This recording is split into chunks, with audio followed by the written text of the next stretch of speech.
Hey everybody, it's Josh Rutledge, your co-host for FearScape Paranormal Podcast. Thank you so much for listening. If you'd like to support us more, please head over to our website, FearScapePodcast.com. There you can click on store and browse some really awesome t-shirts and maybe pick a couple up, or even go to our Patreon page and see how you can support us monthly. We love bringing you awesome content just as much as you like listening to it. Enjoy the show.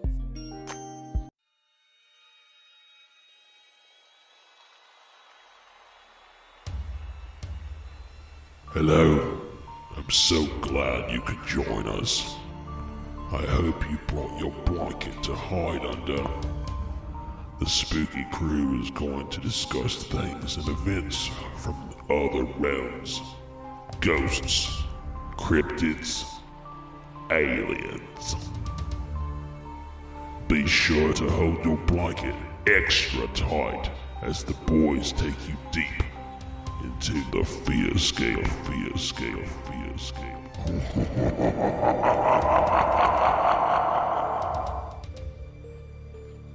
Welcome back, ladies and gentlemen, to another fantastically frightening episode of FearScape Paranormal Podcast. My name is Stefan, and I am your host for the evening, and I am joined, as always, by my co-host with the most. I mean, this man is jellerific.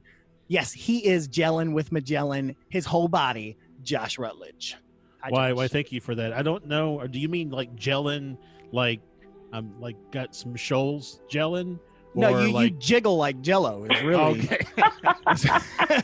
is really what I'm talking about. I mean, Okay. you're like Christmas all year round. Yeah, like a bowl full of jelly. Yeah. And those of you guys tuning in, you guys can hear that laughter. We have a very, very special guest. We've got another Gettin' Spooky episode. This week we've got actress Mary Deese Hampton. Her husband is the actor James Hampton. You might know him from F Troop and Teen Wolf, but Mary herself is awesome as well, and she is also a paranormal investigator, and we had to get you on, and we are so thankful. Thank you so much for coming on. Oh, I am so excited to be here. This is so groovy. Yes, it is totes grooves. And I want to share a little bit of information for our listeners. You have been an actor since 1987, and you got to study with Lou Diamond Phillips before he took off with La Bamba. I did. You know, we love us some Lou Diamond Phillips. Oh, what you a got great to guy. be on so many of our favorite shows like Fresh Prince of Bel-Air and Family Matters, and you were on some of our mom's favorite shows like General Hospital. Oh, yeah. You're aging me. You're aging me. But yes, that is all true. We're just dudes. We don't watch our stories. But your most recent role was as Mrs. Choi on the TNT hit series Claws. Yes. And for those of our fun listeners out there, they might know you as Harold's mom in Harold and Kumar Escape from Guantanamo Bay. That's right. The one, when we get to the interview that I want to talk to you about, is your role in Lady Dynamite, because I knew Maria Bamford way back in the day. So it'll be interesting to talk about that. So, yes. So much fun stuff to talk about. We've got stories from you, stuff about even Jim himself's got some UFO stuff. I'm excited to get talking about it. Oh, me too. But me too. We are going to invite you to hang around for the whole show, and we're going to start off our show like we always do with our psychic word of the week. And now, the psychic word of the week. So this week, our psychic word, of course, comes from the Encyclopedic Psychic Dictionary from June Bletzer back in 1987. So some of this stuff is fun and dated, and we love it. The word that it's a phrase again that we came across, and we did this differently. Usually I flip the pages. Josh gave me two numbers, and I went to a page, and then I went down the second number to that. What we got this week was accidental psychic attack. And what this says, there are two definitions. The first one says, a strong emotional thoughts of fear for another's safety or health forms a thought form that travels to that person thought about. Even though the sender is sincerely concerned about their friend, the thought form of fear and anxiety is picked up by that friend who thinks they are his or her own emotions. Or two, victims of a psychic attack can unconsciously pass this force to another person in the area. So this is an accidental psychic attack, not a psychic attack, but an accidental one. And I think this can be tied in a lot to people that do not shield, or psychic vampires unintentionally. They may not even know that they're a psychic vampire, or all sorts of stuff, just sharing energy and not realizing it. It's one of the reasons we're always told, don't worry, because you tend to put that energy out into the universe and it could affect other people, right? Well, and like I said, I think a couple episodes ago, I'm going to try to figure out a way to work Star Trek into every episode. So this to me is a lot like when Spock or whoever would do a mind meld, and there was always that emotional transference that would happen. So it's kind of the same thing. It's that linkage, that it's an unintentional consequence of having that psychic link. Yeah. Well, I mean, there's an unintentional consequence, but there's also it was an accident. You didn't even know that it happened. I mean, like, you could come to my house. I could be so distressed about something that I could especially if you're an empath, you could accidentally take my sadness from me, right? And all of a sudden, I'm like, I'm feeling good, right? And so you could look at it as you taking my sadness or me giving it to you because you were open. And if, in that regards, it's an accidental psychic attack. But the first definition talked about just being worried about a friend so much that you send that fear their way. So makes you wonder about the stuff that's going on right now in the world. If there are enough people who are worried about COVID, could that worry energy be making it worse? I absolutely believe that. I'm a big believer in The Secret and positive energy and things like that. And I absolutely believe that negative energy has just as much power as positive energy. And yeah, when you're putting that out there, that you're just worried people are going to die, it may be that way. It's that same thing. Hypochondriacs, they're so worried about being sick that a lot of times they end up getting sick from nothing, because it's all mental, right? I don't know, man. It's the mind is a wonderful thing. Yeah, I mean, that's what John Lennon was, talking about, was just imagine a world without all of that worry, without religion, without all that stuff, because that negative connotation is all gone and it's all just positive thinking, right? That's what I'm into this week. I got a question. Can I ask a question? Am I allowed to ask a question? You are allowed to do whatever you want. Yes, Your Highness. That's our secret. Sorry. No, my question is this, and this popped in my head. You know how you'll be thinking about somebody, and maybe it's somebody you haven't thought about in a long time, but you'll see something that reminds you of them or whatever, and then suddenly they call you, or you see them somewhere.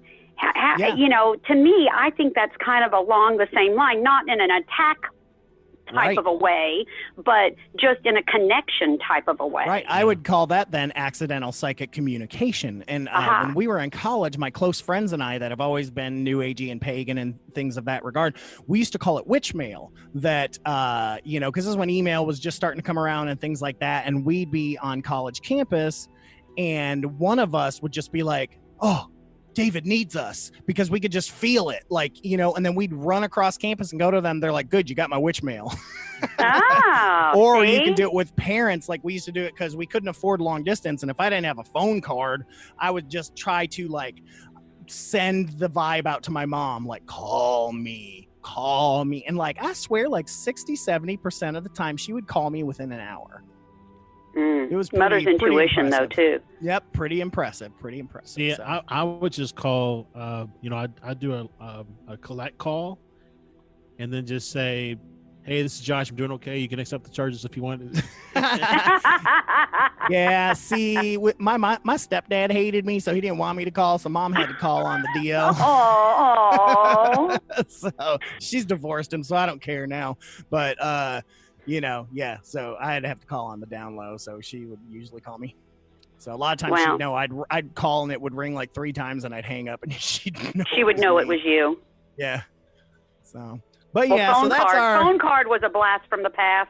Oh yeah, and then some 10-10-3-2-1, not a sponsor. But yeah, so let's go ahead and move on. This was our psychic word of the week, but we want to go ahead and jump right into this week's spooky news.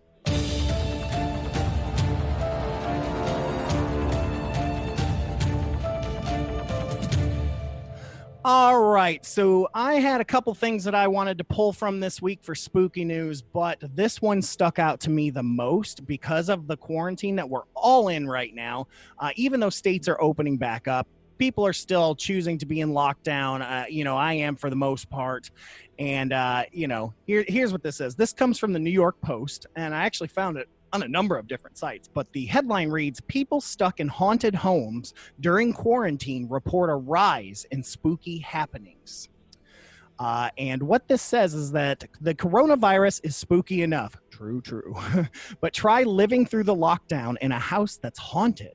The unlucky residents of homes believed to have ghosts and ghouls rattling around say they know that they have no way to keep themselves socially distant from the spirit world and have been subjected to an extra dose of paranormal activity during the coronavirus quarantine lockdown.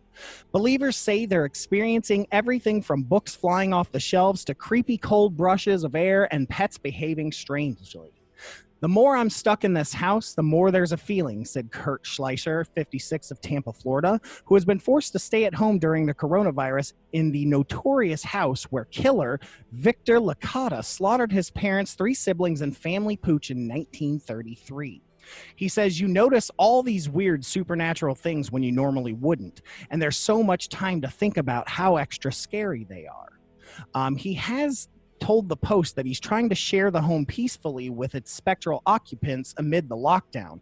He says, "I guess you could say I'm getting to know my roommates. They left this earth in a stressful way. They were murdered while they slept, and their time was cut short. So I understand where they're coming from." Schleicher, who bought the house because he was a non-believer when he bought it, now says he may have been dead wrong that ghosts don't exist. He even says that his boxer, a dog, has been sitting in the bedroom where the mother was murdered and barks at the wall for no reason. And he says this is not in his nature. And in the bathroom, he can feel a coldness come over him, a cold brush of something walking by. And it goes on and on, talks about a few others, but I think we get the gist here that, something I don't think most of us thought about is that those that live in a pretty haunted house are stuck with them more than usual. Well, and you think about it, I've moved into some houses before that were haunted, and there's usually like a stir up of activity when you first move in, right? And then you get into your routine and they get into theirs, and then everything kind of settles down. Well, all of this stuff, everybody's routines are broken. So, yeah. I mean, there's going to be some reactions of, some hey, disturbance, I don't like it. Exactly.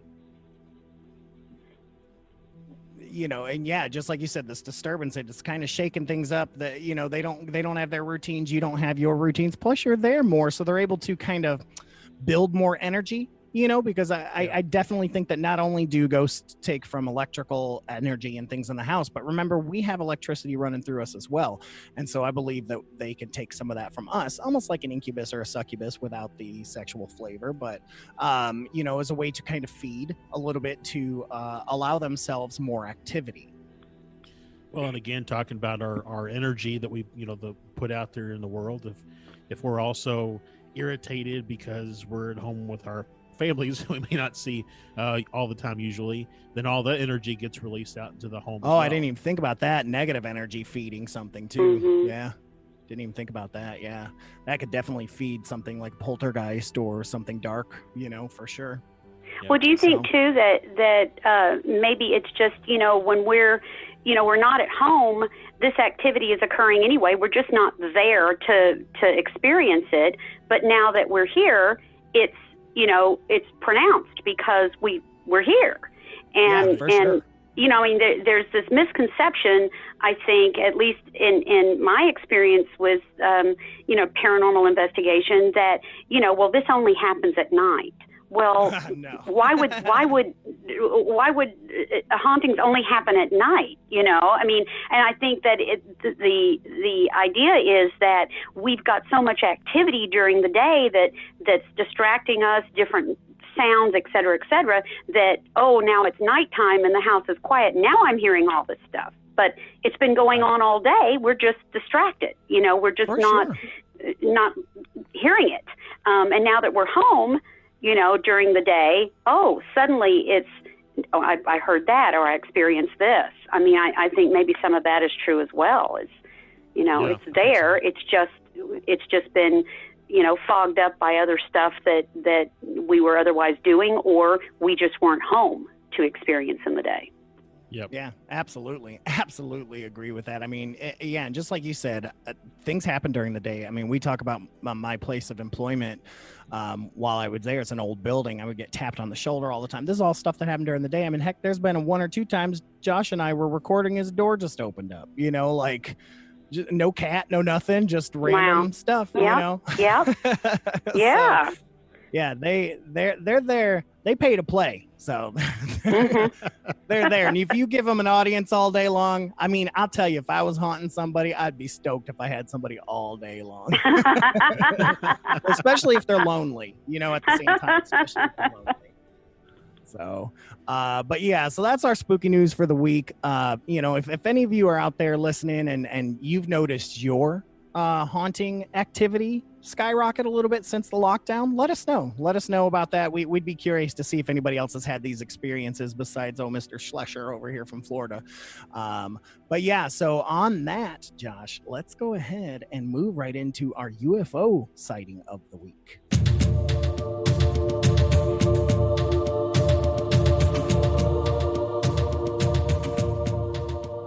All right, Josh, what do we got this week for our UFO sighting of the week? Yeah, so this happened on Saturday, May 9th of this year. Oh, so recently, yeah.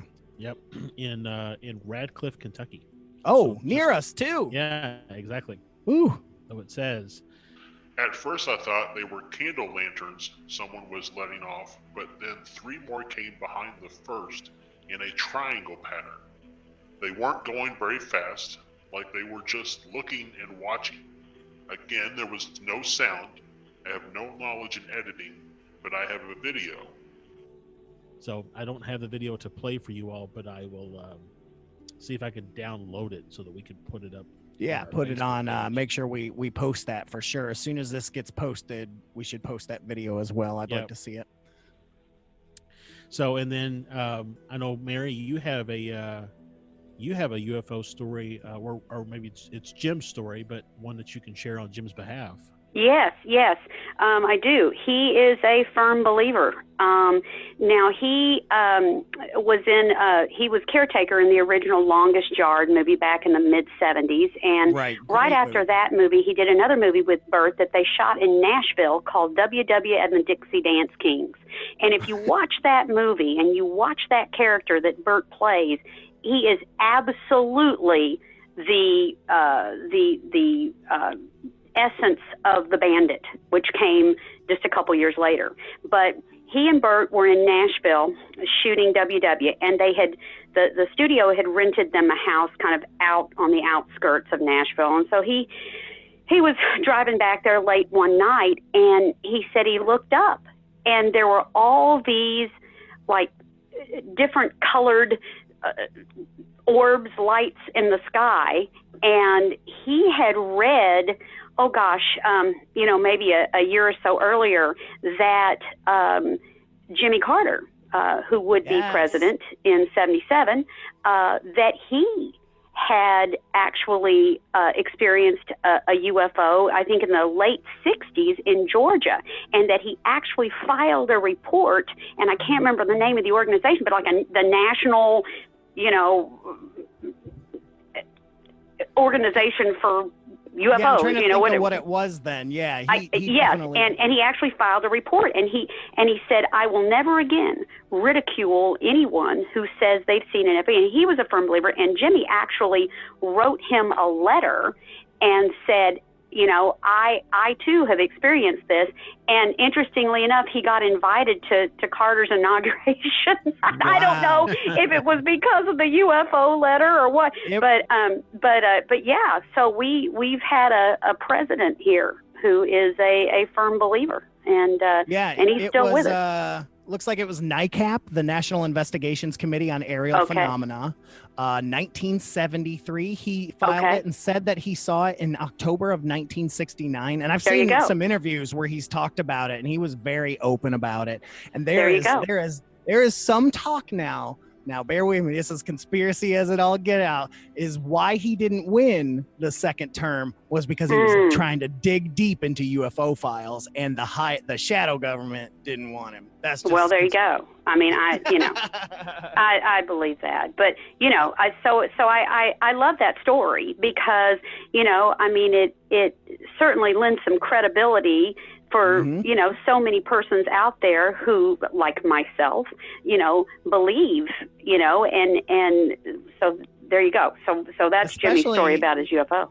Especially about as devout a Christian as Carter was too. That's a big deal because a lot of Christians are very anti-UFO. You know what? I'm a Christian, and I say, why did God decide to stop with us? Exactly. There's nothing that I mean, there have been certainly, I love shows like this. I love the History Channel, et cetera, et cetera. But there's shows that I have seen countless times where they have pointed out in like Renaissance paintings, that looks like a flying saucer back there. And in archaeological statues that they found, they're very, very ancient, things that look like a spacesuit, and these carvings. And it's crazy. I'm all over it. I know all those you're talking about. And that Renaissance painting, there's one, it's like all these like bishops, and they're all looking out, and there's just all these discs in the sky. It's insane. And some people even suggest that the halo effect that we saw in a lot of those paintings on saints and stuff were supposed to represent the ship they came from. Throwing that one out there too. Just I dig into some weird stuff, man. I'm with you. You just never know, and I don't know. The universe is too big for me to say no. It's there you go. Me too. I believe it. Why would God create like 50 million galaxies? Not just a solar system, but galaxies if there's nothing else there, and we don't get to see it with our own plain eyes, right? So he made a platypus. That's all I'm saying. And he made Josh. So that's right. In my gelatin. So in your gelatin body, exactly. All right. Well, that is our UFO story. Thank you for sharing Jim's story there, and as well as letting us talk about Jimmy Carter's as well. So we're going to move right into our final segment, which is Creepy Catch-Up. Creepy Catch-Up. Creepy Catch-Up. Creepy Catch-Up. Creepy Catch-Up. Y'all, it's creepy. Of course, this is the segment where people know that we kind of check in with each other to see if we've had any paranormal experiences ourselves throughout the week. Anything creepy, weird, happenstancy happening. And that's kind of what Creepy Catch-Up is. And Mary, if you've got one too, you're welcome to share. I will tell you, it was a pretty slow week for me. And I've been doing a lot of paranormal reading and watching this week too, and I really thought there'd be something. I did do the lucid dreaming test that you, Josh, and I and Santosh talked about. So I did the color thing, and I did indeed dream of being in a forest and all kinds of things like that. So that worked. Not the part where I realized I was dreaming, but I did dream of a ton of green. Right. But that's about all I got this week, So yeah, mine is the last several weeks have been really bad for me at work. Just not like bad, negative, just really busy. Heavy work.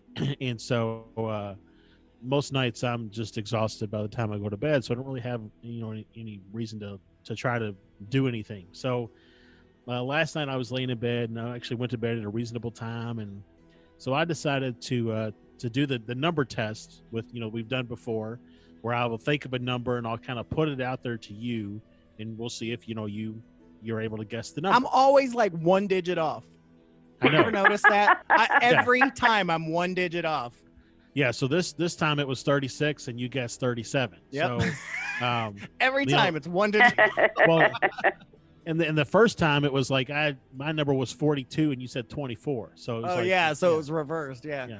But so anyway, so I thought about that number and I kind of put it out there. Well, as soon as I kind of opened my mind to put it out there, I had this rush of like all these, I don't know, this is gonna sound really weird, but all these alien faces just started like popping up in my head. Just a bunch of different kinds, a bunch of different shapes, sizes, all this kind of stuff. And I went to sleep and I had a dream that like I don't remember a lot of the dream, but I remember it like you and I were there, Stan Tosh was there, Keith Age was there, and we were doing some kind of an investigation somewhere. It was like in the daytime though. We were wearing like heavy coats. It was in the wintertime. It was just really weird. And we found this artifact, and then I woke up. Well, don't forget you dreamed of the Kentucky Goblins kind of too, which was really, really interesting because the night you dreamed about the Hopkinsville Kentucky Goblins incident, I had read a ton that night right before I went to bed on it, like because I was reading in John Keel's book, The Eighth Tower. He was talking about it, and then he referenced that Hynek talked a lot about it in his first book. So I also had that book, so I went and found that, and it was a lot of information on that. And so I just like poured myself into the Kentucky Goblins incident and fell asleep. And then the next morning, you're like, I had a dream that we were investigating the Kentucky Goblins. So we are definitely connected, my friend. That was an accidental psychic communication. Yeah, that's there right. you go. Not an attack. Yeah. Just a communication. Way to tie it all back in together. Yeah. Or if you're in improv, it's group mind. That's what we have. So that's pretty much all I've had. No sightings or anything, nothing kind of moving or anything like that in the house. But I am hopeful for this weekend. Yeah, every time we get together, something happens. So I'm interested. We're meeting up this weekend, so for a little social distancing. But yeah, Mary, did you have anything happen to you weird this week, or is it just kind of a calm one too? You know, I've had. I don't know if any of you experienced this, but I don't know if it's paranormal or if it's some kind of and I don't think I live in a haunted environment. I think that there's visitation here by good things. But have you ever like woken up to a noise like someone knocking on the door or a door closing, and you wake up and you go check it out and you don't, there's nothing, like I'd hear something sometimes, and one time Jim's golf clubs in the attic had fallen over, but it's nothing like that. And you think that was so real, and I heard it, and I wasn't dreaming about someone knocking on the door. I wasn't dreaming about someone slamming a door.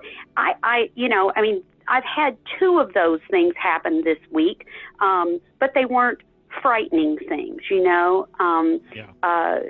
have a very good friend named April Slaughter, and April has written several books. She's an artist. She's a paranormal investigator, and you mentioned Keith Age, who I love and adore.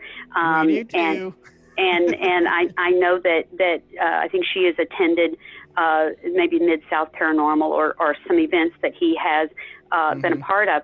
But Jim and I were, when she was located here in the Dallas area, we were a part of her paranormal source in investigation group, and she has stayed with us. She has moved to Utah, but she has come back into town several times and stayed with us here at the house. And she said, I just want to assure you that there's nothing bad here. And so that made me feel so much better. There's something here, but it's nothing bad. And I lost my mom 2 years ago, and she was here with us for the last year or so of her life, and I know that my mom is here, and so I'm comforted by that. But yeah, have you ever done that? Have you ever woken up and it to a sound, and it's not a sound that you can that has any logical explanation for that sound, but clearly it was knocking, or clearly it was a door shutting? Yeah, quite frequently. Yeah, I think we both have. Yeah. And actually, talking about that, 2 nights ago, I woke up to my dog's tags rattling my dog passed last year. So. Oh. Interesting. That would give me the goosebumps in a good way. Yeah, in a good way. Yeah, and one of the things I tell Josh and tell our folks listeners on the show as well is that I hear my name called all the time and no one's around. Is it a male voice or a female voice or? Both. It's different all the time. It's all the time. Now, when I'm in public, I can write it off because it's Stefan. I'm like, oh, maybe somebody said 7, like I can write it off. But like when I'm by myself and there's no TV on or like, like it's something. And I'll be like, what? Hello, is somebody here? And it's nobody. My whole life since I was a kid. That's been, and I have a weird name. Stefan is not a common name. So it's not like, you would hear that a lot. So very interesting. Talking about being woken up to things. So my daughters will get up one at a time, usually in the middle of the night, and they don't touch us to wake us up. They just stand right next to the face. bed. They just like stand next to the bed. Like the twins from The Shining. Yes. And so like you're in a deep sleep and you just know something's wrong. So you just wake up and kind of peek out from the covers, and there's just like this silhouette of this girl standing there at the edge of your bed. And for a moment you freak out and you're like, okay, what do you need? So man, you totally need to dress your girls up as the girls from The Shining for Halloween. I didn't even think about that. That would be awesome. Yeah. All right. Well, let's go ahead. That's our creepy catch up. Thank you for sharing one. And let's move into our interview as soon as we do a quick sponsor break. Hey, blanket huggers, Stefan here from FearScape Paranormal Podcast, and do we have a scary good deal for you right now? If you head over to fearscapepodcast.com/Gamefly, you can get a 30-day free trial Gamefly subscription on us. Now, if you're not familiar with Gamefly, it's a game and movie rental service where you can play the hottest video games for systems like the Nintendo Switch, Xbox One, or even the PS4. You can get up to 2 games or movies out at a time, and you can do that an unlimited amount of times a month. Josh and I love to play our game systems, and I am really enjoying the Final Fantasy VII Remake right now. And if you're like me, games are too expensive to buy and beat in the same weekend. Well, with Gamefly, you can get it and keep a game as long as you need. Then you just send it back and get the next game on your list. So head on over to fearscapepodcast.com/Gamefly today and give it a try. All right, we are back, and we have an interview, of course, with Mary Deese Hampton. Again, thank you so much for joining us. We want to get spooky with you. And all right, I want to get spooky back. You've got a good history of paranormal stuff, and like I said, Keith H., so that's already spooky enough. And so we're very, very excited to have you on. And I'm going to hand over the reins a little bit to Josh and let him kind of run the show a little bit, but I'll pop in whenever I feel like it. Please do. Yeah. So Mary, one of the things that we like to kind of start off with all of our guests is, I guess, kind of the earliest memory that you have of, a paranormal type experience. Were you little? Were you in your teens? Were you, was it later in life that you started having your first experiences, or? Well, okay, so let me go back to the very, very, very, very beginning of my life.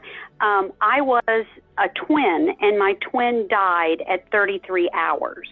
And it was a girl, and I have always felt her with me. I have always felt that even when I'm alone, I'm not, and if I'm sad or distressed in any way, I just feel her, and I always have. I was going to ask that. That's, yeah, I've heard that. Yeah. So that says to me that like the spirit is ageless. Yes. Right. Yes. So the spirit doesn't matter if you're a baby or an adult. The spirit is what it is. Mm-hmm. And so I've always had that, but I'll tell you, the first time that I remember having any kind of paranormal or strange, what do they call it? Oh gosh, I'm at a loss for words. Like not precognition, but we get a feeling. It was about a place. I used to go up, I was raised in Texas. Different things. Let me check my psychic dictionary over yes, here. Please. Yes, please do. But I was raised in Texas, but my grandmother had a sister in New Jersey. And so every summer I would pack up with my grandmother and spend the summers in New Jersey. And she had a daughter there who married a widower with 5 children, and they had 2 more. So they were always living in some big, rambling, old Victorian house that, had secret doors and, stuff like that. And I just loved it because I was an only child. And so, it was always exciting to me to be up there. And I never got freaked out or anything like that by any of these homes except for one. And I was probably, 12 or 13 years old, and they had moved into this house in Barrington, New Jersey. And it was a big, sprawling house. They all had those creepy basements and like that. But there were 3 teenage girls, and they shared my cousin's husband had built out the attic of this house. So now it's basically 4 stories. You've got the basement, and then the attic is built out. The whole attic was their bedroom. And I always wanted to hang out with the cool girls, even though I wasn't like 15 or 16. I wanted to be up there with them. I had another cousin, their younger sister, who was always in trouble. She was always the girl that snuck out of the house, and I was Miss Goody Two Shoes. I did not, did not subscribe to that, so I was going to hang out with these other girls. But the only way you could get up to that attic was through the closet of one of the bedrooms on the second floor. There weren't separate stairs or a pull down or anything like that. You had to go, and that was really creepy. But I was always uncomfortable in that house.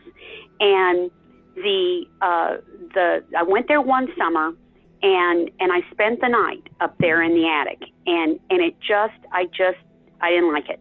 And I thought, well, maybe it's just the stairs going that weird way up there, and that's the only way out, and that bugged me. But that was that summer. They had moved into that house, I want to say the fall before, and that spring, the cousin who was always sneaking out had snuck out, and when she was sneaking back in, the basement was on fire, and that place went up like a tinderbox. Oh my and God, everybody got out. But had it not have been for that cousin sneaking out and being bad, they probably would have all died in that fire. And especially the girls up there in the attic room. Yeah, the attic. And it just, the whole thing burned to the ground, just burned to the ground. They lost everything. It was very sad. But I don't know. I mean, what do you call that? But that made me become more aware and accepting of those kinds of, intuitions that I had about people or that I had about premonitions. Places. Yeah. So that's kind of when it started. And I'm a believer. And so I think that we're constantly surrounded. And when you got good energy, it's you invite good things, and when when you're putting off negativity and everything, it's negative things. I want to share something real quick, because I know some of your listeners may have grandparents or parents who may have some kind of a dementia-related disease, or Alzheimer's or something like that. And I had mentioned April Slaughter, and she had spent some time interviewing persons who were in the last months or days of their lives, and she said something to me once, and I think this is something that stuck with me. I've got an aunt who has dementia now, and she said, a lot of persons, when they are in the last days or hours of their lives, they're talking to someone who's not there. Maybe it's a sister who passed, or their grandmother, and et cetera, and or they're reaching out, and she said, don't ever say, oh, Mama, there's nobody there. Oh, Grandma, there's nobody there. There's nobody there. She said she believes, and I do too. And she put it this way: the thinner the veil, the closer to God, the thinner the veil. So they see things we don't because they're getting closer to God. And so we should never. My grandmother, when she passed, I wasn't there, but my mom and sister were there, and they said that before she passed, she said Uncle Pete's here and Grandma Clara. Those were her two favorite relatives that she missed more than anything. And she looked over at my mom and she said Uncle Pete wanted to say you grew up so beautiful. And my mom and sister are both big believers. My sister can speak to the dead and things like that. So yeah, I get that. It's So I think we should be sensitive to that. You know what I mean? And it's easy to say, oh, Grandma, there's nothing there. Just calm down. No. I think that we should be sensitive to that because I believe that. I think that God sends comforters to make that transition easier for us. And so I don't know. I don't know why that popped in my head, but it did. So. No, there. I'm with now you. we're all crying and I know. Well, even on the other side, I'm not Debbie Downer, I promise. Let's play devil's advocate. Let's play devil's advocate and say it's not real, right? Who cares? Let them have a happy moment. It's their last moment. It's not gonna hurt. How's that? Yeah, how's that hurting you? Right. Yeah, I don't understand why people do that. Yeah, it's an odd thing that people hang on to their I don't know what the word I'm looking for is, but they hang on to their own things while someone else is passing. I'm like, that's not yours. Let them have this moment. This is it for them. So there are some of the experiences I have. Can I share one of Jim's?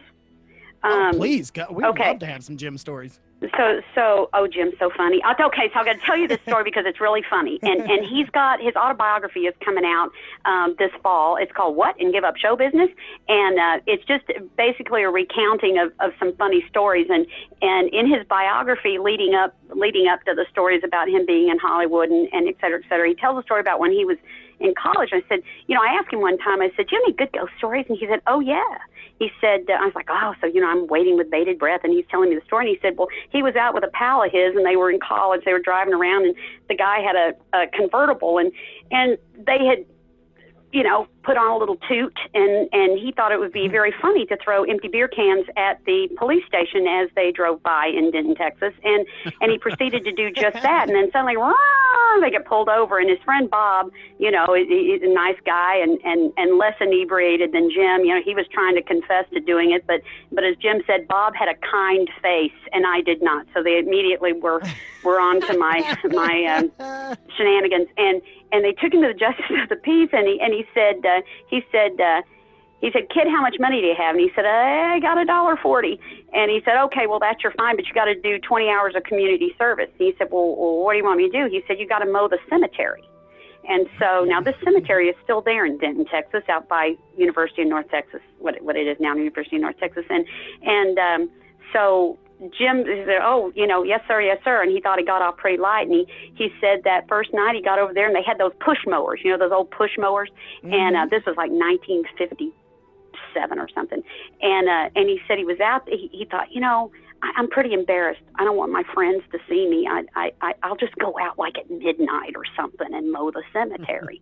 So he got his push mower and he's out there and he's been mowing for like, half an hour, and all of a sudden, here comes the police car and these two cops get out of the car and they shine the light on him and this one cop goes, "Hampton, is that you?" He said, "Yes, sir." He said, "What are you doing out there?" He said, "Well, I'm doing my community service." And there was this pause, and then there was this laughter, and he said, "Get out of here, kid." And what he found out later was that a woman who lived across the street from the cemetery had called the police station and said, "There's a ghost in the cemetery, and you'll never believe what it's doing." So he said his ghost story was that he got mistaken for a ghost. Go for a ghost. That is so funny. Oh, that's brilliant. That's brilliant. He is absolutely one of my favorite comedic actors, man. Like, Josh and I were talking about it. He was definitely the dad we always wanted because those Teen Wolf movies and the cartoon. I'm telling you that right now, and you can tell him that. You know, let me tell you something. He had to audition for the role of the dad in the cartoon. He said his agent called him up and said, "Hey, I've got great news." And he said, "Well, what is it?" And he said, "They're making a Teen Wolf Saturday morning cartoon." And he said, "Great, you know, I've got the role of the dad." And he said, "Yeah, you got to audition." And Jim said, "Audition? I was the dad in both the movies." And they said, "Well, you know how it goes." And as it turns out, he was the only original actor from the movies to voice the cartoon. It's so funny that he's not the first person that's happened to. Like, I've seen interviews with other actors that had like animated stuff, and they were like, I had to audition for this. Like, they didn't just say, "Hey, come on." Yeah. Well, what about the new Scooby-Doo cartoon? Yes. Matthew Lillard was. I mean, you know, I don't think he's a part of that. And Casey Kasem was the first Shaggy. And I think wasn't Matthew Lillard in the kind of live in the movies, the live, and then he's done some of the animated stuff Matthew Lillard had, but even him, they made him audition for that. And I'm like, he picked up Casey Kasem's briefcase and went to town, man. Right. I know. I'm like, wow. It's like It's like telling Charlton Heston he has to audition for the role of Moses in the cartoon version of the Ten Commandments or something. Yeah, exactly. And you'd be surprised, man. You know how casting agents are, or directors are like, "Oh, I don't want to deal with some big-time actor. Can we just get a voiceover person?" Yeah. Oh, geez. That's so great. So you just kind of taking us back a little bit. So so your first experience then was just kind of the your idea or your intuition, if you will, for the house, which turned out to be foretelling. Mm-hmm. And then was there any? So I know that you had mentioned before that you used to be a part of an investigation team. Yes. And Jimmy too. Jimmy, who loved me so much, he will do anything I ask him to do except look for Bigfoot, because he says there's ticks in the woods. There's ticks. But that's understandable. I'll look for Bigfoot in the wintertime. That's yes. There you go. But yeah, we did. We joined. It's something, you know. I mean, it's just, you know, it's something I've always wanted to do. And I said, "Oh, you know, come do it with me." Okay. So we joined a group, and we actually investigated 3 locations. We investigated a home in Gainesville, Texas.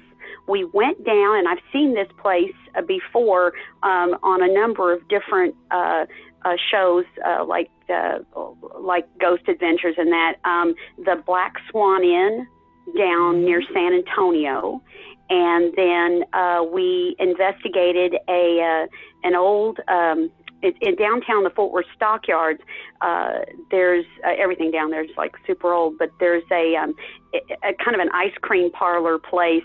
They serve other food, but down in their basement, that place, you know, goes back to like 1865 or something, and they, you know, it had been everything from a brothel to a saloon to you know, a speakeasy, and so yeah, we did some investigations, and I have to say that it was pretty surprising, because you can't, I guess sometimes you can guess, you know, maybe what kind of person, like an occupation or something that might be, you know, haunting a location. But the place in the home that we investigated in Gainesville, it ended up being a Pony Express rider, and it was a stop, I guess, for the Pony Express. And interestingly enough, the other thing that I found is sometimes spirits will respond to one person. Like if you're holding the EMF meter or something, and then Joe over there holds it. Well, they don't want to talk to Joe, but every time you hold it, they're on it, right. you know? And I thought that was interesting because, you know, why me? Why, you know, and that's what happened to me there. Now, it didn't happen to me anywhere else, but it was like, I'm holding this and I'm getting all the responses. And so I hand it over to somebody else for them to ask questions. Nothing, nada. Give it back to me, and now we're getting some answers. So that was really interesting because I hadn't thought about. You think, you know, like they decide, oh, I want to talk to this person, you know, for whatever reason, so we did some investigations, and the place down in the stockyards, there was kind of nothing. Although Jim found something real interesting back in the corner. There was this peeling, old, horrible remnant of a poster, and he got really excited because I guess when this place was a speakeasy back in the 50s or 60s, there was this famous stripper named Candy Bar, and this poster was name. It was you know, advertising Candy Bar, you know, next Saturday night. So anyway, that was his big nougat. Yeah, that was his big takeaway from that investigation. But so, you know, sometimes you go and, you know, spirits are not trained seals. You know, you can't go, okay, right. hit it. You know, you're gonna go sometimes and get some response, and you're gonna go sometimes and you get nothing. And, you know, so I'm not saying that the woman didn't experience anything. I'm just saying we didn't the night we were there. So. Well, and that's, you know, that's the diligence, I guess, of a lot of these investigation teams to go out night after night and, you know, have maybe a dry spell, but still keep going out and doing it. Right? I mean, that's dedication. So yeah, for sure. Mm-hmm. So I know that you had mentioned. Sorry, I lost my train of thought for a second. It derailed. I'm sorry. I mentioned Candy Bar, and it just took off the other direction. I was thinking about chocolatey nougat. Yeah, well. You're welcome. Yeah. So, you know, you had your stories for when you were doing the investigation stuff. Did Jim ever have anything specific happen when he was doing investigations? Well, I don't. You know. No, I mean, not that I did not witness myself, but he did have a paranormal experience that had to do with his younger brother. His younger brother, Dan, passed when he was 36, and he died of pneumonia, but prior to that, he had a burst esophagus. And so he was recovering from that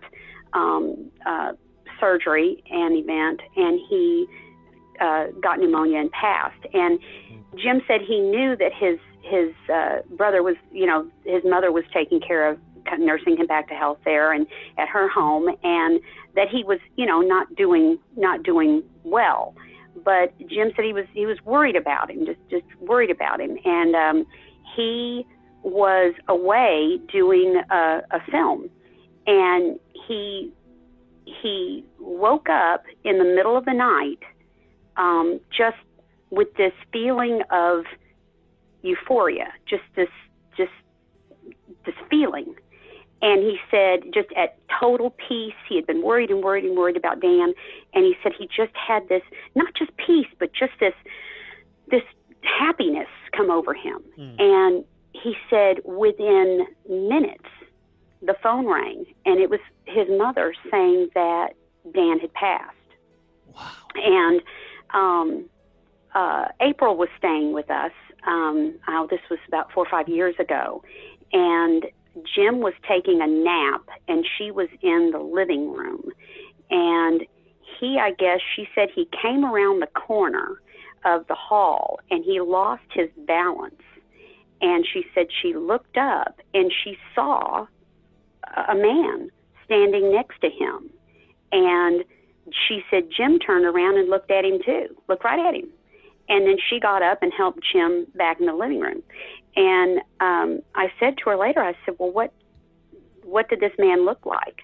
And she said, well, he presented himself as a cowboy. He had on jeans and a cowboy hat.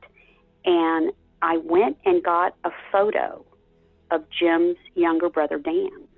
And I showed it to her. And I said, could this be the person you saw?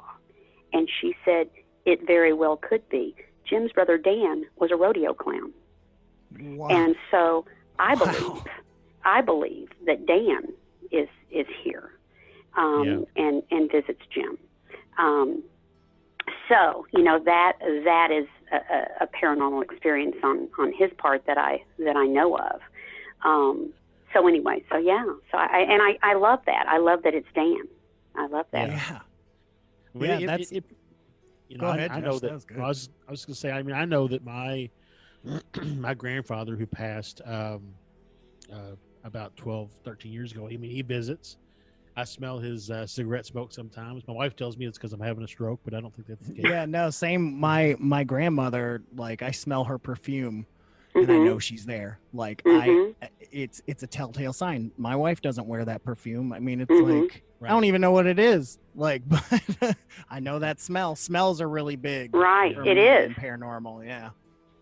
You know, I've still got a little coat of my mother's. I have a lot of things of my mother's, but I have a coat hanging on a hook where she had it, and I still walk over that coat and I just smell it. I have to. Oh. I want to smell her, and it's very faint, but it's there. I can still smell it. Yeah. My brother, so my dad's a big pool player, and I used to work for the Pro Billiards Tour and all kinds of stuff. And he's had various pool sticks throughout his life, but the one he had through most of our childhood, somehow my brother got a hold of it, my older brother, and he's the big, like, family artifact collector.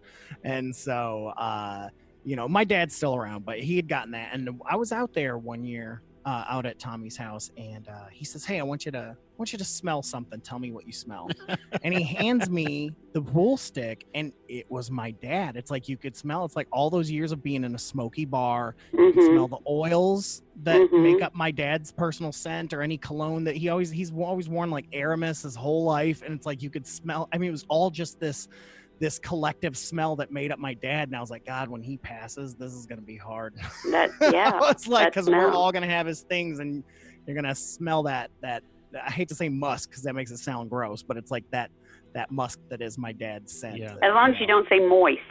Yeah, no. That musky moist. No. The moist is bad. Well, I'll tell you a funny especially story. those old ones, you know, where, you know, because people don't really smoke as much anymore, but those Correct. old ones kind of fit that. So Right. I'll tell you a funny story about Dan. So Dan was a rodeo clown, and he decided he was going to marry this pretty girl named Dixie. Only Dixie's daddy did not take well to the idea that his son-in-law would be a rodeo clown, and so he decided that he ought to have a more sophisticated kind of job. And since he was a general manager of the store in downtown Fort Smith, Arkansas, he gave him a job at the department store there.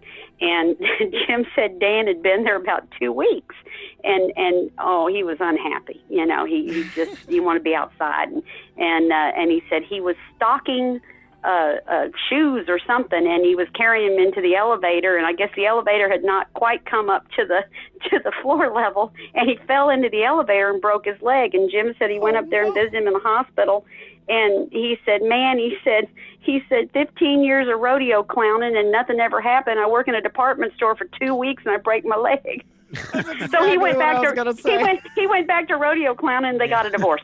Anyway. That's fantastic. Oh, that's fantastic. I love that. So I have a question for you, because I like finding out, you know, because I have had my share of paranormal experiences since I was a child, good and bad. Not all of them have been great. Have you ever had any experiences that have been kind of on the negative side? You know, I've had, like I said, I mean, I don't guess I've had so many what I would consider one-on-one encounters as I have had bad feelings. I've had bad feelings about people that I meet, you know, that I'm not sure I want to get in a car with them, or, you I don't think I want to do business with that person. Or, Yep, and there's I always say nothing, trust that.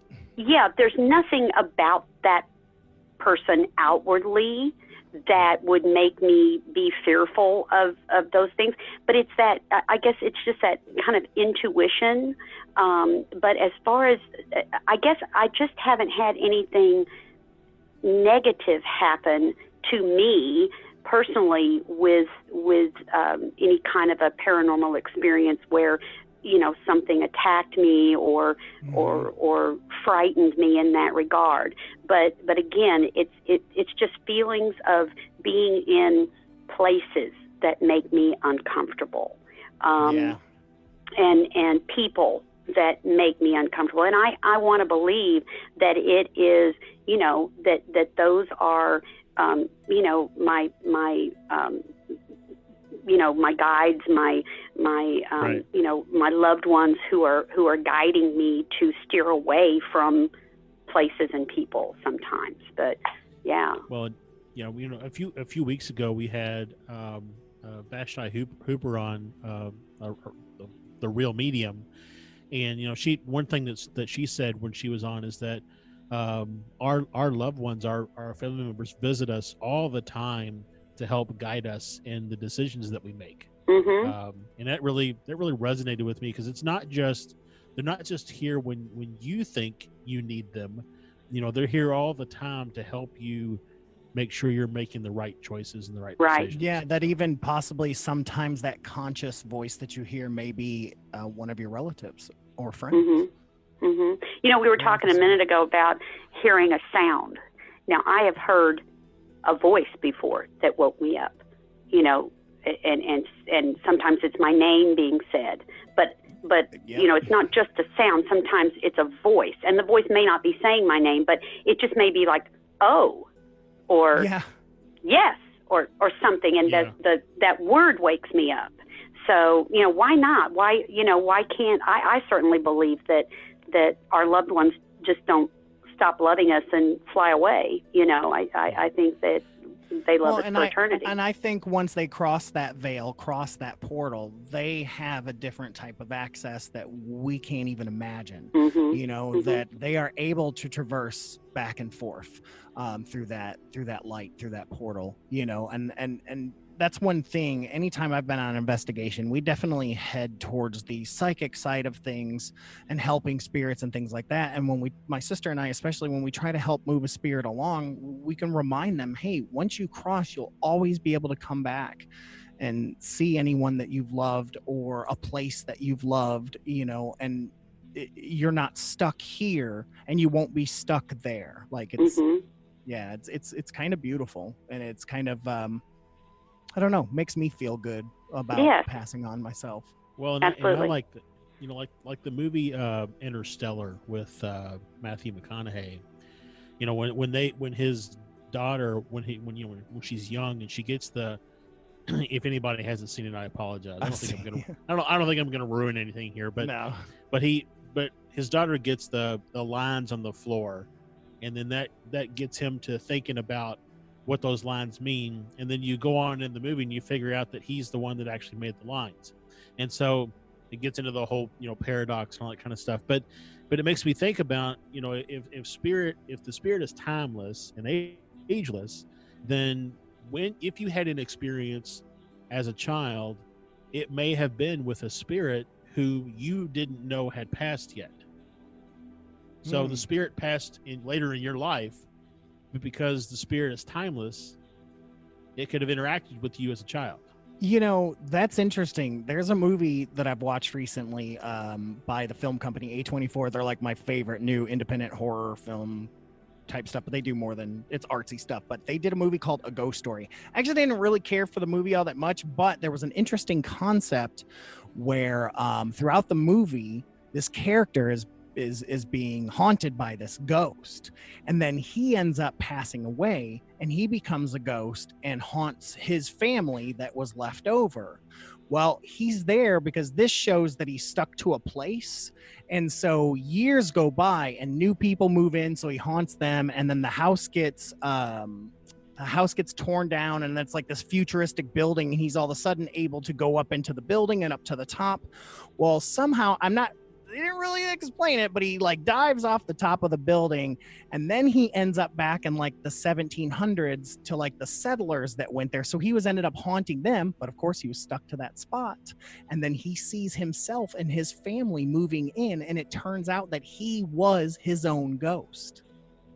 It was mind blowing, man. Like that is crazy. strange. So it was weird. It's weird to think like that, man, the ghost you're hearing could be you. Is you. So don't be mean to it. Yeah, right. It could be you, man. It could be telling you, don't get on that bus. Yeah, exactly. And it's you going, I did this before. Change. Okay, let me ask you a question. I know you're supposed to be interviewing me, but I'm going to interview you back. That's okay. So you mentioned, as a child. Okay, so what do you think about, there's so many children that have imaginary friends. Oh, yeah. See? Oh, yeah. I too. I absolutely think that they are spirits or entities. Yes. Or something. Yeah. Yeah, we talk about it. We've talked about it a lot on the show back, I think, earlier in the year, about how a lot of parents are so dismissive of their children if they come and say, I heard a noise or June visits me or whatever the case may be.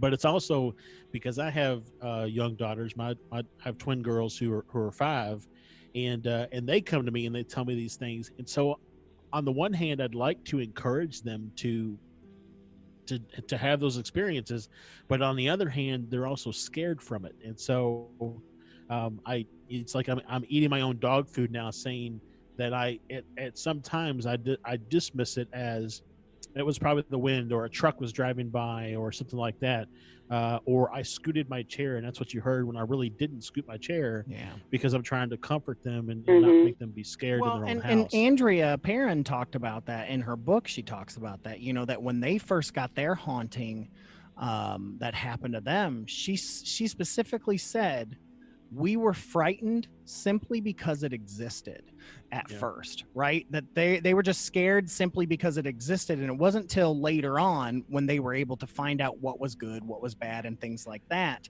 and find the positive in all of that happened. And that's the key too, is to try to figure out a way to turn their fear into a positive. And to pull it back to the imaginary friends, there's a lot of people that think, and I think this too, because I have a spirit guide, and a lot of people have spirit guides in the New Age world and stuff like that.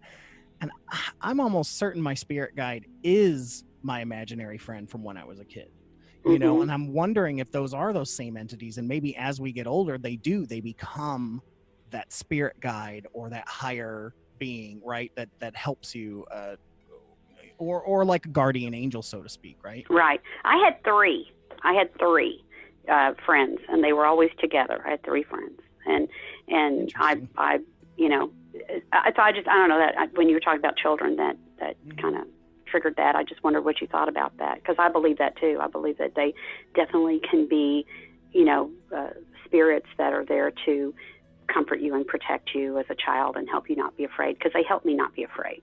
Yeah, for sure. I came from an abusive home and things like that, and I that was my safety spot, was to be with that friend, wherever I was at. But yeah, I tell you what, I wish I had like a ton of money and a psychology degree or something like that. I'd love to do some testing and looking into that more, like to talk to kids that have these imaginary friends and just find some sort of correlation to spirits and things like that. It'd be really interesting, because my sister, her son Connor, had an imaginary friend named Bobo, and our grandfather died when I was 5, and his name was Bob, Grandpa Bob. Wow. And he was a ragtime piano player. It was this whole thing, and he'd say, "Mommy, Bobo's here. He played piano," like wow, stuff like that. Yeah. Wow. And so Trisha, being able to speak to the dead, like she would like tune into it, and she said she would talk to Grandpa Bob, and she was almost certain it was him. Like, and it's just crazy. He would just say these things that I mean, and we didn't even know that much about Grandpa Bob. You know what I mean? It's like, because he died when I was 5. So it's like, to hear him talk about these things, I mean, we were just blown away like by it. And that, you know, his imaginary friend was more than likely Grandpa Bob. Right. No, I believe that. And, you know, their little minds are so much more open to things, you know, because the older we get, the more we're told, well, that can't be, you know. But when we're little, you know, our minds are open and our hearts are open to, you know, to have those experiences. So I just wondered I just wondered what you thought about imaginary friends. So we're on the same page. Quite a bit. Yeah, so, you know, just telling a kid it's just your imagination, you know, and that's where I try not to do that for my girls. I don't try to say it's just your imagination. I do try to maybe help them consider or think about what it could also be, and that's a little bit of the skeptic side of me as well. But yeah, I don't ever want to just dismiss it as just saying, you just have a wild imagination, because that's Well, that's what I tell my nephew, and then my ex-girlfriend. She had a daughter that was my bonus kid, and when I lived there, I remember telling her, be like, because I've watched too many horror movies. Every time the kid sees something, the parents are like, "Oh, you're just making it up," or the wife or the husband sees it, and the other spouse is like, "Oh, you're just making it up." Yeah, and then hell breaks loose. I told Shelby, I was like, "Listen, if anything ever happens, you tell me, we will get the hell out of this house." Good idea. I was like, I will believe you. And I told my wife that too. I was like, if anything ever happens, I will believe you, and we will get whatever you need. So I've had too many experiences, good or bad, and I'm like, no, if you're scared, let's go. I trust it. Well, and it's true too, because like if so, you know, Stefan, your wife, like mine, is very much a skeptic, I think, on some of this kind of stuff, and so for them to come and admit that they're scared, it's serious, right? Yeah. So. Right. You know, it definitely requires some investigation regardless, whether it's a real fear of something that's actually there or just a fear of something in their head, right? Because they watched a scary movie. Either way, it needs to be dealt with, and we need to just stop making up things, or you know, we hear that in so many listener stories, right? All the time. You're just trying to get attention. You're making things up. I mean, like that little girl, well, she wasn't little when she wrote us the listener story, where she told her mom, I smell fire. I smell this. I smell that, you know, and I just feel like the house is going to burn. The house is going to, oh, you're just making things up. And then she comes home and that house is burnt. You know, like, you just, man, I don't know. I just wish people would take people more seriously. And, you know, and it's not a crazy thing, you know. I'm nuts, but not in a crazy way, in an ADHD kind of way. But my experiences are real. They, you know, do I know 100% what it was? No. Will I keep looking until I die? Yeah, because I want to know. I want to know what those experiences are, because I know that they're not mental. Especially when they're shared experiences, like some of the ones you and I have had together, Josh. Like, those are shared experiences. The things my sister and I have shared together. Like, these are important to me, and they make up my story. And I don't ever want to deny anyone that. And that's why I'm so glad we do listener stories, to let people know we believe them and we want to share their stories. Yep. That's important. All right, so I think we've probably come to the part of the show where, Mary, if there's anything that you would like our listeners to know about you, anything you'd like to plug, how can they get in touch with you? How can they find you? How can they follow you? And Jim's book. Oh, Jim's book, yes. Well, you know, I'm on Facebook, and I have a Twitter. I'm just so not high tech. I'm just awful, and I need somebody to come teach me. But I'm out there on Facebook, and you can reach out to me there. Jim has a wonderful, fabulous, just awesome book coming out. It's an autobiography, full of, you know, nearly 50 years of Hollywood stories and tons of fun photos and it's called What and Give Up Show Business. And it's coming out. It'll be available for order in the fall. TCU, Texas Christian University Press, is publishing it. And so we're real excited about that. We're getting his website put together now so that you can go there and pre-order the book and look at some of the other things that Jim's got on the website. I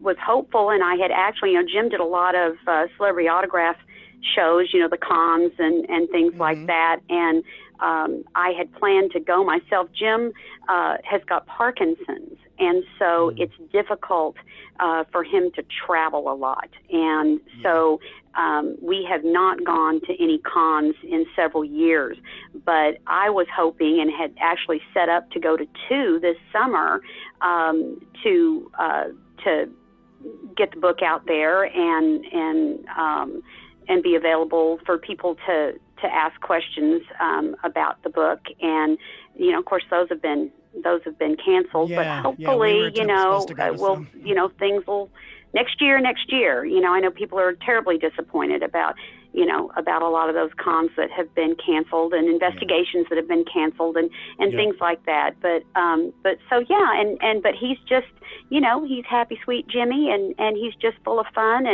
and always makes me laugh and has so many good stories. And, it's interesting because different generations of people remember him from different shows, and that's my father-in-law was super pumped because of F Troop. So F Troop, yeah, and he did, of course, Sling Blade, and a big UFO movie, Hangar 18, which has super cult following, Got that and miniseries World War III. Yes, and he did a Ron Howard direct. Now, of course, he knew the Rants and those Howard boys since they were babies, but he did Ron Howard directed something called Tut and Tuttle, Under the Glass Pyramid or something like that he did. It was kind of a sci-fi show as well. But he's done so much, and I had the scariest thing imaginable to me. Scariest thing is a werewolf, and who am I married to? And we're in LA, and so Jim has introduced me to one of his good friends who I love and adore, and so I had him over for dinner, and had Jim over for dinner one evening, and everything. And I was standing in the kitchen looking at the two of them sitting at the table, and I thought to myself, oh my gosh, I've got 2 werewolves. See, it was David Naughton, who was the American Werewolf in London, and I thought, I've got 2 werewolves in my house. That is like the scariest thing imaginable to me. But yeah, he's got such great stories. The book is full of good stories, and I got a story real quick is your dad? Is it your dad that's the F Troop fan? Well, both my dad and my father-in-law are. So. Okay. Well, I'll tell you a funny story. Jim said that the show had been on and for those of you who don't know, he played the bugler, Hannibal Dobbs, the blonde bugler. And great show. So funny, and just so, it really had a lot of stuff going on there that you had to double entendres that you catch now. It caught on. It had another life again in the 70s with college kids. But he said that the show had been on for a couple of weeks, and he was sitting at the dinner table, and the phone rang, and it was a woman who said she was from the Musicians Union, and that he was playing a musical instrument, and he had to join the union. And of course, Jim went to North Texas State, which was North Texas State, which is a big college for musicians. He thought, it's one of my buddies pulling my leg, and he said, oh yeah, right, and she said, oh no. She said, you are playing a musical instrument, and you are putting a musician out of work, and you must join the union. And he said, lady, you watch next Thursday night, and if what I'm playing is music, I'll join the union. He said he never heard from her again. That's because he played a bad bugle. He played a bad bugle. But so anyway, yeah, thank you so much for this. Was so much fun. I enjoyed it so much. Thank you. And we will absolutely be putting out everything we can about that book when it comes out. You let us know, and we will share it all. Yeah, people are going to enjoy it. It is just everybody that has read it, the editors, everybody that has read it has just said, I laughed out loud so many times. Well, as an actor myself, I'm always interested in autobiographies, and so I'm very interested in that myself. One of my favorite autobiographies of all time was To Kiss a Stranger by Gene Wilder. It's incredible. But yeah, thank you so much, and we'd love to have you back on, especially when the book comes out. We could have you guest on a topic that we're talking about and then push the book. It would be great. We'd love to have anytime. My pleasure. My pleasure. Josh, I got a little tidbit for you just to throw in a little bit more Star Trek, is that Jim studied with Leonard Nimoy acting in Los Angeles. Oh, wow. Yes, he did. Just to add a little Star Trekkiness for you there. I'm actually wearing my Star Trek shirt today. So yeah, so we're both big Trekkies, but I just saw that and I was like, He did study with Leonard Nimoy. We're going to dive real quick into our listener story. So this one comes from a listener named Bruce Souther, and this is read by an actor friend of ours named Tom Frisby, who runs Improv Anonymous here in Louisville. And his Bruce's story is this. He says, my name is Bruce Souther from Kentucky. Back in the late 80s, I worked at Shakertown in Mercer County. Part of my job was to empty trash from the buildings, including any office buildings. I was in the ministry's workshop building, which was used solely as an office building for employees of Shakertown. One Saturday morning, I was in the ministry's workshop building emptying the waste baskets. I was on the first floor, and I heard footsteps above me on the second floor that sounded like dress shoes as they were loud. I thought nothing of it and assumed it was one of the staff that was working. I walked up the stairs to see who was there, stopped, and still heard more footsteps even though the room was completely empty. I started walking toward the center of the room and the footsteps stopped. I looked everywhere, no one was there. I got cold chills and freaked out and got the trash and left. I had a very eerie feeling every time I went in the building from then on. There was also a room where guests could stay where a young girl had killed herself. The story I was told is that she became pregnant, and obviously that would have been devastating for her and the Shaker community.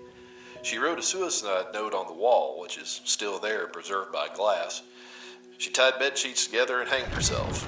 I was in that room many times, and while I never saw anything, every time I was there, I felt a heavy presence as if I was being watched.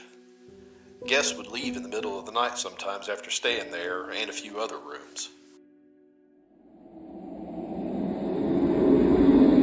Wow. So yeah, Shakertown, which is actually the next town over. It's in Harrodsburg from Santosh, actually, and I've been meaning to go. It's not far from here in Kentucky. So I went with a field trip when I was in middle school, and it's a really neat little place to visit sometimes. But yeah, I mean it definitely has really like a colonial feel to it. Yeah, there was a village in Ohio where I grew up in Toledo. It was like 30 minutes south or west or something like that we would go. And it was a very similar old village like that. And they would, I would like to applaud him, by the way, because he got creeped out, but yet he still grabbed the trash. He still yeah. He still did his job. Yeah. Yes, good for him. Good for him. But thank you, Bruce, for sending in that story, and thank you, Tom, for portraying Bruce for us. We really appreciate it. And on that, Josh, let's get our plugs out of the way and get out of here. Thank you guys so much for tuning in to FearScape Paranormal Podcast. You can find us at fearscapepodcast.com. There you can get on to all of our stuff, our social medias, Facebook, Instagram, Twitter, and even FearScape Media on YouTube, where you can watch FearScape Unhinged, our video show, I guess, of weird, different stuff where we talk about topics, but also send in your listener stories to fearscapepodcast@gmail.com. You can always send those to us. We'll read them on air, get an actor to read them, whatever. Find us, send us messages on Facebook, whatever. We want those stories. Yep. And Josh, what else can they find while they're on our website? Yeah, so if you're out there on the website, you can click on the store and take a look at all of our great T-shirt designs that we've got out there. Stefan has been hard at work in the idea shop lately, tinkering away, coming up with great T-shirt ideas, and there's some really spectacular ones out there. And we've got a really good one coming that I think everybody's going to be pleased with. And then also you could jump out and take a look at our Patreon, and if you want to, look at seeing how you can support us monthly, we love bringing you this great show and the great content. And if you want to help us out, that'd be great. Yeah. And so on that, thank you guys so much for tuning in. And Mary, for the 15th time, thank you so much. Oh, thank you. You guys are great. I love a good positive energy. It'll feed me for the rest of the night. So good. Feed me Seymour. Yes, exactly. A little shop action. But we're gonna get out of here. Josh, thank you for being my co-host. I love you, brother. And this has been Stefan, and I will catch you on the flip side. This has been Josh. The truth is out there. And remember, folks, hold those blankets extra tight because things tend to get spooky when you listen to FearScape. Good night, folks. Good night. Good night. I'm so glad you were able to join us for that horrifying discussion. I hope they didn't frighten you too much. Tune in next week for even more research into the nightmarish and haunting creeps and spooks that we tell ourselves don't exist, but we know they do. Make sure you have your blankets, that you hold them extra tight. Next time on FearScape.